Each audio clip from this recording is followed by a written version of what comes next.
My name is Pete, and welcome to my garage.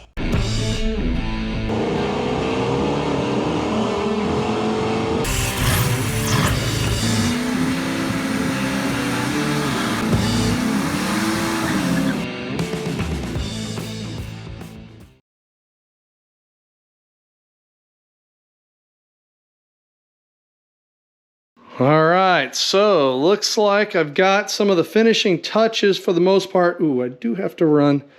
I got to get a vacuum tee for my fuel pressure regulators. Just a small little vacuum line, pretty simple. I do have my coolant hoses. Man, I started really running out of real estate back here at the back of the engine for the intercooler hoses, but still got to have a mount made and welded to this tank to mount this thing solidly. But here's where the intercooler tank goes. So I've also got a catch can mounted. You can see we got a catch can mounted to the PCV system. Here's the fresh air side right there. I just have it open to the atmosphere, and that'll work because I'm running it in speed density versus mass air. I'm not a huge fan of my heater hose routing over here, but in order to hook up the BMW heater hoses to the GM water pump style heater hoses, they were kind of reversed. The BMW used a 3/4 inch supply, whereas GM used a 5/8 inch supply and a 3/4 return, so they were actually opposite of each other. So I had to kind of adapt them. But over there where the water pump outlet is, down here I had to have the hoses run all the way up, and I still need to put a fan shroud on here. I need to make a fan shroud, and then I'm going to mount those hoses to the fan shroud. So I left them a little long right now, just so I don't have, you can always make them shorter, you can't make them longer. And I got my coolant reservoir mounted. This is off a Volkswagen. I got it teed into my steam ports up there. And for now I have it hooked up with just water, but once I get it going, then we'll go ahead and switch it over to coolant. My wiring harness here, I still need to kind of mount everything up with the tray that comes in there. All the relays and everything mount to it, and it'll be nice and neat. But for now, that's on there, and then these wires still have to run to the inside for the gauges. So getting really, really close as far as the finishing touches. But for now, this thing should start. It should run. It should run for longer than a minute or so because I actually have some coolant in there. And let's make sure that it actually cycles coolant. I also want to make sure that my heat exchanger gets bled out too.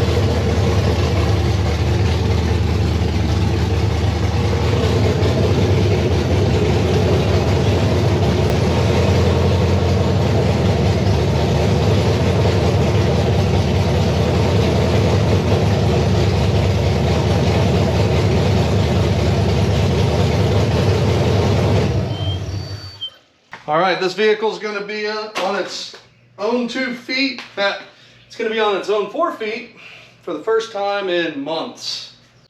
I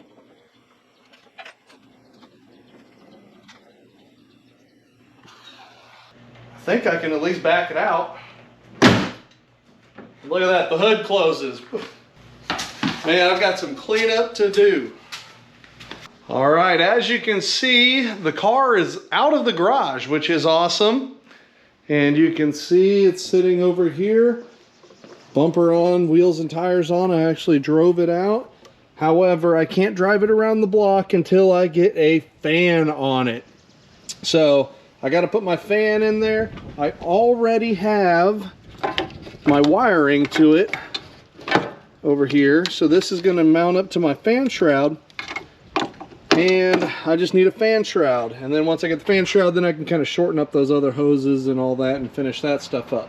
So speaking of fan shroud, my good buddy Matt with his awesome laser beams also cut me out something else. I gave him a diagram of my radiator and where I needed tabs and everything for the fan shroud, and boom, here is what he was able to cut out and also bend up because he has a sheet metal brake. So this is a stainless steel fan shroud, custom made for my radiator there.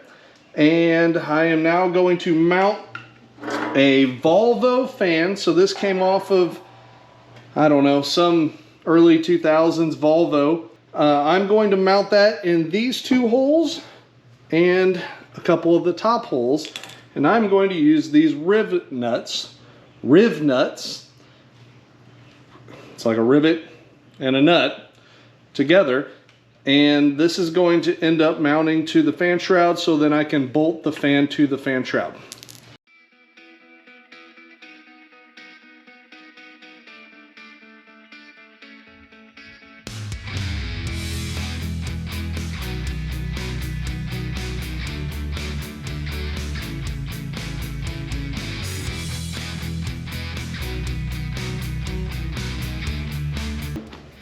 All right, now you can see it swells up on the back side there, and now I have basically a nut that I can stick a bolt in without worrying about having to get to the back side. I don't have to worry about getting to the back side to hold it in place. All right, so I still got to peel the stuff off, but now I have 4 bolt holes that hopefully are in the right spots. So we're going to slide the fan in. Sweet. I can bolt it there, bolt it there. All right, there's my finished fan shroud, where I also have a little bracket to hold the relay on there. And now I need to go put it on the car.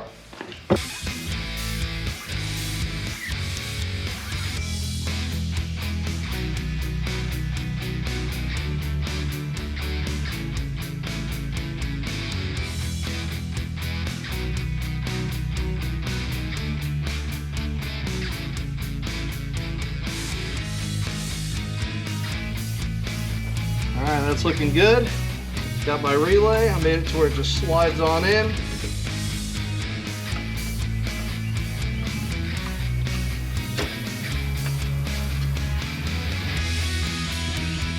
All right, and then I just got to get a couple of bolts for up here at the top to hold it in place. And that is going to be done. That fan shroud. I'm also going to get a little piece of weather strip or something to put up here on the top and the bottom to kind of seal it, but that I can put that in later. All right, there we go. We got ourselves a fan. Now the real question is, does it work? So I'll just get my HP tuners out and I will tell the fan to turn on and we'll see if it works. Okay, so I've got the HP tuner scanner open and I'm at the controls and special functions. Fan 1 is the low speed fan. Command it on. Hey, there it goes. Command it off. Then we'll go high speed. Yeah. Boom, we got fans at work, low and high speed. I think we're good. Yeah, definitely pulling up through there. Heck yeah. Today I am going to build an exhaust for my BMW E39 LS swap project. So this thing is mobile now, but I need to build an exhaust because I can't even start it late at night or anything like that because the neighbors are going to hate me because we are open headers right now. What? They already hate me, but they hate me even more whenever I start up a car with open headers. And if they watch this, then, well, we love you. Okay, so I have a 6-piece S-bend 3-inch mandrel bent tubing kit from Flowmaster. So that'll kind of help be able to give me some pieces to get it to the back of the car. I have an H-pipe that I believe is a Summit branded H-pipe that comes with those other 2 pieces of 3-inch just for the H, but I think I'm just going to do it like that and butt weld it. I have two Vibrant Performance resonators that are 3-inch. They supposedly can cut down on the noise. I guess we will see. And two Magnaflow mufflers that are going to go towards the very back. We got a couple of band clamps on the headers. And yeah, here, that's it. Now I just got to build the exhaust. Oh yeah, I also put a heat shield, the factory heat shield back in above, under the drive shaft, so hopefully that'll keep it a little bit cooler inside the vehicle. Let's get to work.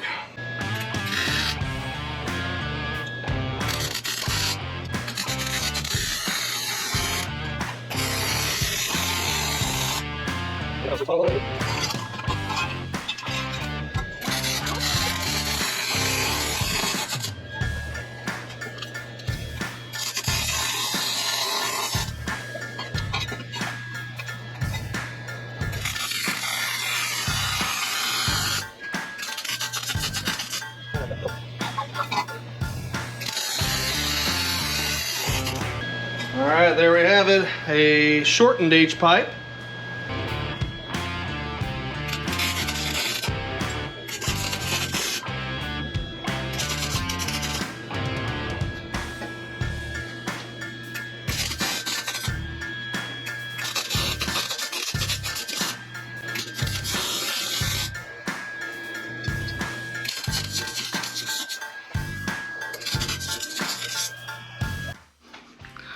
All right, so far I've got my header pipes coming over to a crossover. Then I'm going to put my resonators right there and the mufflers in the back. All right, so I'm most of the way done with the fabrication. I'm hoping these clamps work okay because they go from the 3.5 down to the 3.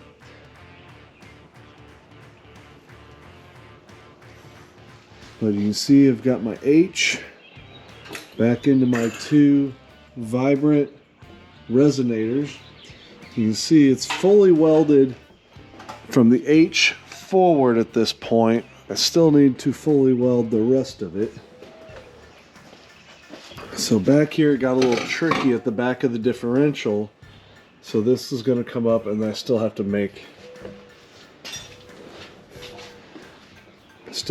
the pipes come around, and I want to, because the tricky part's making these compound angles and then having the other pipe land right here just so it sits right next to this muffler.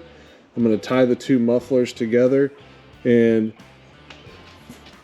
you can see I had to widen this. I got to do a little cleanup and everything on it, but sticking back, it's not too bad looking. Once I get my second muffler on there, which is sitting on the ground, you can see this is just where I got. I was burning the midnight oil, and yeah. So I'm using the factory hanger up there, or the mount, right? So that's holding that in place, and then I'll finish welding that and cut that down.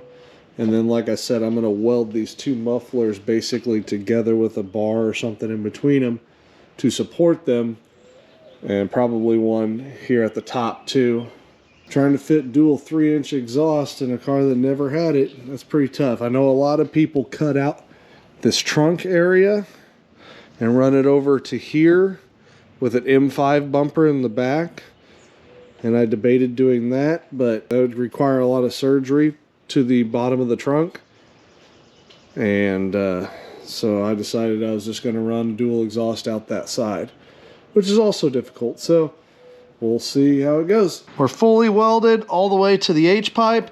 From the H-pipe on, I'm still tacked in, but I've got the resonators on. Ow, I hit my head on the tire. And it comes down underneath the differential. I'm not exactly real happy with how low that is. I'm about to lower the car to see how low it actually is to the ground. I may have to kind of raise that up where it goes through there. I don't know. That would suck because I'd have to cut that off, cut that one in over there where I tacked it. I tacked it pretty good there. And this part right here was the toughest part to try to make this, because it's uphill and it turns a couple times. But you can see I've got my 2 Magnaflow mufflers hanging. I gotta trim the hanger once I get it fully welded. And I gotta throw some tips on the end. All right, so the car is down all the way. And as you can see, I actually got decent ground clearance. I think I got at least 4 or 5 inches under there. Now it does look like I need to trim out that opening just a little bit more. C7 Corvette going by. But I do need to open up the opening just a little bit more, but not too bad. Alright, so here it is, my exhaust fully welded up. I have a bong installed for my wideband O2 sensor. I have a hanger that I made right there, a couple resonators. Comes around the diff, another hanger right there. I think I'm actually going to put another hanger right here because it goes up on this side of the diff. There's already one there. And there we go, my 2 Magnaflow mufflers at the back. And I tied both of those mufflers together so it kind of holds everything together. So it's tied together back there. It's also tied together with this bar and the H-pipe. So I think I should be pretty good. I just need to get it installed in the car and start it up and see how she sounds. There it is in all of its dual 3-inch glory, all welded up. The Draggin Wagon's Magnaflow and Vibrant Performance exhaust.